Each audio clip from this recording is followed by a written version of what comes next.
हम लक्ष्मी चौधरी यहाँ सब गोटे के प्रणाम करे छी। आई हम एकटा शिव पार्वती के विवाह गीत लऽ कऽ उपस्थित भेलहुँ हैं। गीत के मांग सुनीता झा जी केने छलखिन हैं। सुनीता जी बहुत बहुत धन्यवाद। अहाँ के और गीत अछि जे अहाँ मांग केने छी ओ हम धीरे धीरे अपलोड कऽ देब। और बहुत नीक लागल जे अहाँ गीत के मांग करे छी, हमरा बहुत खुशी होइया और आशा करे छी जे अहिना मांग करैत रहब। धन्यवाद। बूढ़े बाड़े अनलाओ नारद गौरी सुकुमारियो, बूढ़े बाड़े अनलाओ नारद गौरी सुकुमारियो,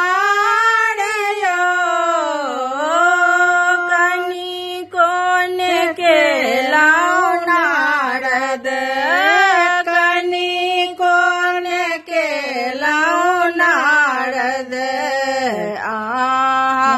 विचारयो कनी कोन के लाओ नारद, विचारयो वस्त्र बाघंबर धारण भस्म लपाड़यो, वस्त्र बाघंबर धारण भस्म कपाड़यो, जटा छिड़ियो ने बुढ़वा, जटा छिड़ियो ने बुढ़वा, बहे गंगा धारयो, जटा छिड़ियो ने बुढ़वा, बहे गंगा धारयो, गौरी दिया रहती कोना, कुल ने परिवारयो, गौरी दिया रहती कोना, कुल ने परिवारयो,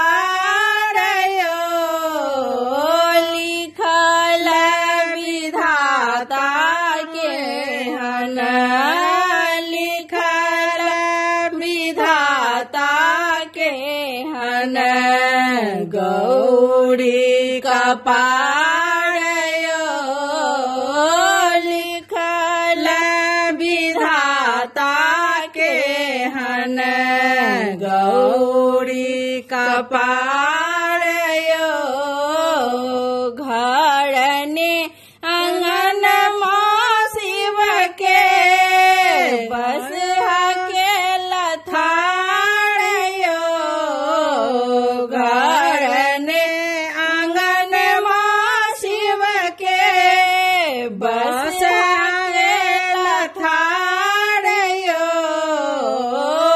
कोना कड़वती गौरी, कोना कड़वती गौरी, घर संसारयो, कोना कड़वती गौरी, घर संसारयो, धीर धरुने अम्मा पीटुने कपाड़यो, धीर धरुने अम्मा पीटुने कपाड़यो, त्रिभुवन दानी थिका, त्रिभुवन दानी थिका, मोर प्राणनाथयो,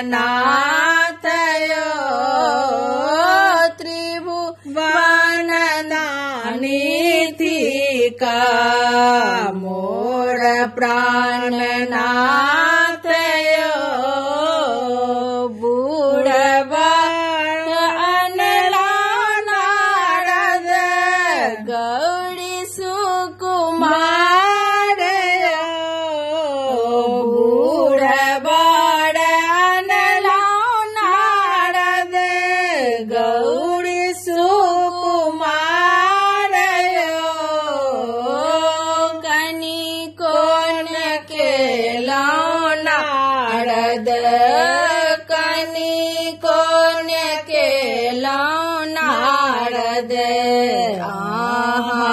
विचार